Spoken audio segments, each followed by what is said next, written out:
யோகங்கிறது நிறைய இருக்குது, கலைங்கிறது நிறைய இருக்குது. எல்லா கலையும் எடுத்துக்கலாம். ஒவ்வொன்றையும் பாட்டாக பிரித்து கொடுக்கக்கூடிய உங்களுக்கு நானும் ஊறிடும். ஆட்டோமேட்டிக்காக உள்ளே போகும், காட்டும், அப்படியே பிச்சுக்கிட்டு போகும். உள்ள ஒரு உணர்வுத்தன்மையை சுத்தப்படுத்திடும், ஒரு செவி உணர்வை சுத்தப்படுத்திடும்.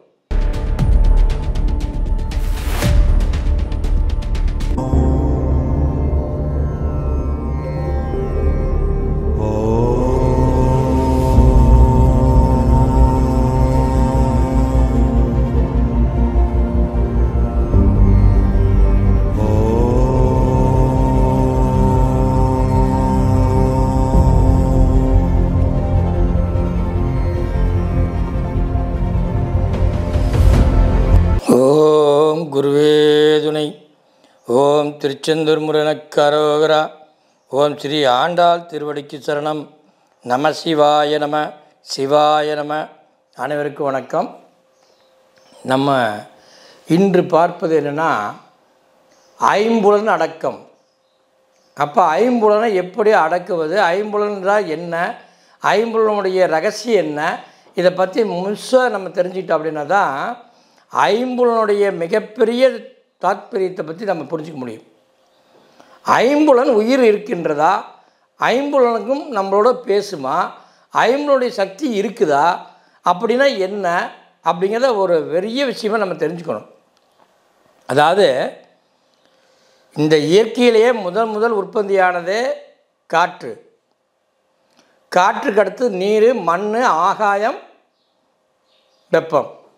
இந்த ஐம்புலன் உயிர் சக்தி உண்டானது.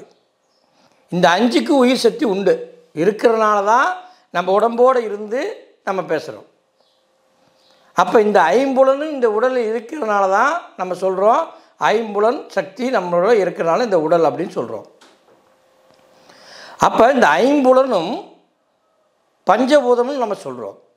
பூதம்னா ஒரு அழிவு, பஞ்சபூதம் 5 அழிவுகளை கொண்ட ஒரு பூதம் அப்படின்னு தான் நம்ம சொல்கிறோம். அப்போ 5 பஞ்சபூதமான இந்த ரகசியங்கள் அப்படின்னு சொல்லும்போது, இந்த 5 சேர்ந்து இந்த உடலில் இருக்கிறதுனால என்ன நடக்குதுன்னா, இந்த பிரபஞ்சத்துக்கும் நமக்கு ஒரு பெரிய ஒரு கனெக்டிவிட்டி இருக்குது. கனெக்டிவிட்டி இருக்கிறதுனால இதில் ஐம்புலன் நம்மளுடைய உடலில் எங்கே இருக்குது அப்படின்னு கேட்டால் நம்ம சொல்லுவோம், கண், காது, மூக்கு, வாய், தொடு உணர்வு. இந்த 5 விதமான உணர்வும் பஞ்சபூதத்தினுடைய ஐம்புலன் உறுப்புகள் அப்படின்னு சொல்லக்கூடிய இடம். அப்போ இந்த 5ம் அடக்கினால் மகா ஞானி அப்படின்னு சொல்லுவாங்க. எப்படி? காதில் எந்த விஷயத்துக்கும் நம்ம கட்டுப்படக்கூடாது, மூக்கில் எந்த ருசி மனம் வந்தாலும் அது கட்டுப்படக்கூடாது. சரி, கண்ணால் பார்த்து ஒரு படத்தை பார்த்தப்பனால ஆசைப்படக்கூடாது. சரி, நாக்கால் ஒரு பொருளை ருசி பார்த்தா அந்த ருசியினுடைய தன்மைக்கு நம்ம அடிமையாகக்கூடாது. அடுத்தது தொடு உணர்வு. உடம்பினால் ஒரு உணர்வு ஏற்படும் பொழுது அதுக்கு கட்டுப்படக்கூடாது. இந்த 5ம் நமக்குள்ளே நாம் கட்டுமுறையாக இயக்க வேணும். அப்படி இயக்கிட்டோம்னா மிகப்பெரிய சக்தி நமக்குள்ளே வந்துடும். காதில் பாடக்கூடிய பாடலை கேட்டு ரசனையோடு ஆடுகின்ற அந்த மயக்கம், அந்த வசீகம், அந்த வசீகரத்தன்மையை இருந்து நம்ம விடுபடணும். அப்போ இந்த 5 உனக்குள்ளே அமைதியாகணும். நீ அமைதி ஆகிட்டீன்னா மனம் ஒடுங்கிவிடும்.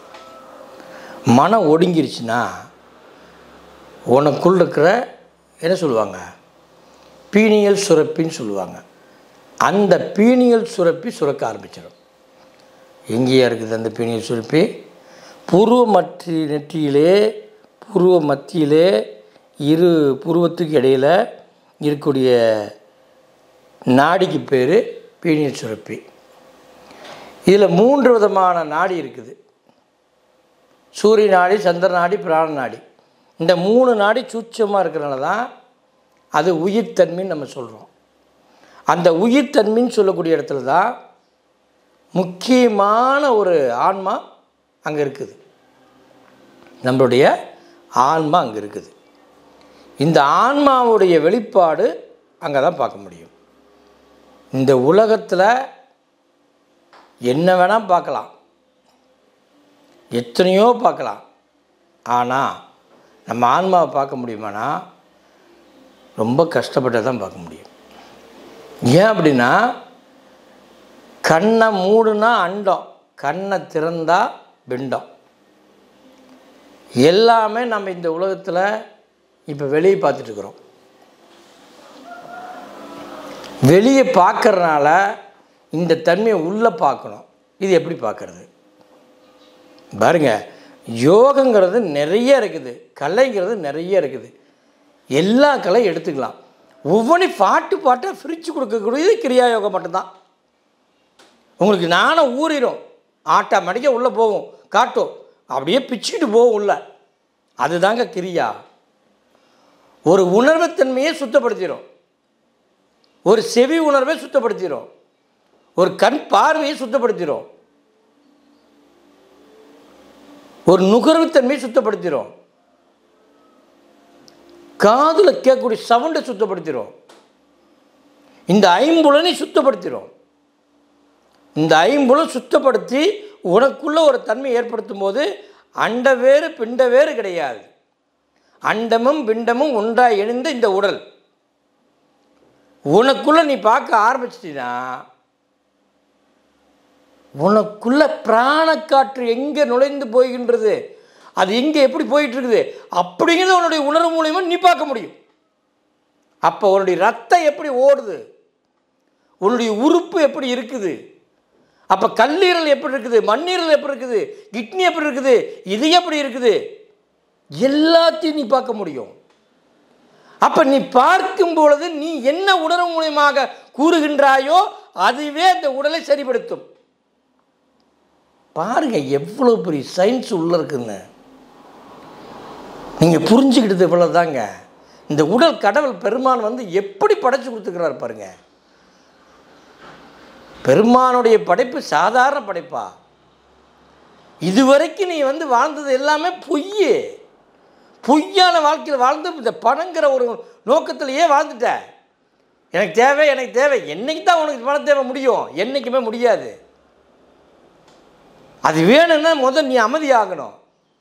அமைதியானினா உனக்கு தேவையான பணம் வந்துடும், உனக்கு எல்லாமே தேவையான கிடச்சிரும், ஈஸியாக போயிடும். அப்போ உன்னுடைய உணர்வில் செவி உணர்வு மூலமாக என்ன நடக்கின்றது, கண்ணுடைய ஒளி மூலமாக என்ன நடக்கின்றது, மூக்கு நுகர்வு மூலமாக என்ன நடக்கின்றது, வாயின் ருசித்தன்மையினால் என்ன நடக்கின்றது, தொடு உணர்வினால் என்ன நடக்கின்றது அப்படின்னு 5 விதமான சக்தி நீ புரிந்து கொள்ள முடியும். அப்போ அதுக்குள்ளே பயணம் பண்ண ஆரம்பிச்சுனா தான் இதுதான் 3வது கண்ணு சொல்லுவாங்க. இந்த 5ஐயும் அடக்கி உனக்குள்ளே நீ பார்க்க ஆரம்பிச்சின்னா அதுக்கு பேர் 3வது கண். இந்த 3வது கண்ணுங்கிறது இறைவனுடைய படைப்பில் வந்த கண். 2 கண்களுக்கு மேலே இருக்கின்றது கண் 3வது கண். அது உள்நோக்கி பார்க்கறதுக்கு மட்டும்தான் 3வது கண், அது வெளிக்கண் கிடையாது. நீ எப்போ எதை செஞ்சாலும் சரி, எதை பண்ணினாலும் சரி, உனக்குள்ளே முதல்ல அங்கே தான் பார்ப்பேன். இந்த 3ஆம் கண்ணை பார்க்காத ஒரு மனிதன் கூட வாழ முடியாது.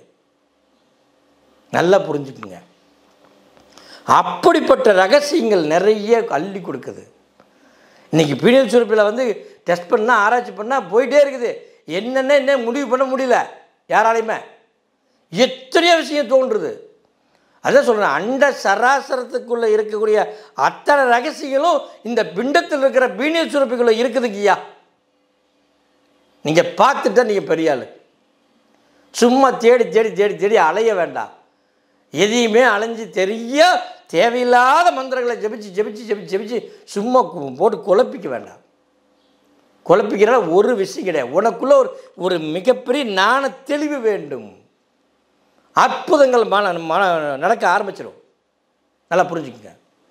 அந்த அற்புதம் நடக்கணும்னா நீங்கள் என்ன பண்ணணும்? உங்களுக்குள்ள ஒரு தெளிவு, ஞானம், மிகப்பெரிய ஞானம். மனம் ஒடுங்கணும். மனம் ஒடுங்குற சக்தி ஏதாவது ஒரு யோகத்தில் தான் சொல்லுங்கள், நான் கேட்குறேன். யாரா மனம் ஒடுக்க முடியுமா?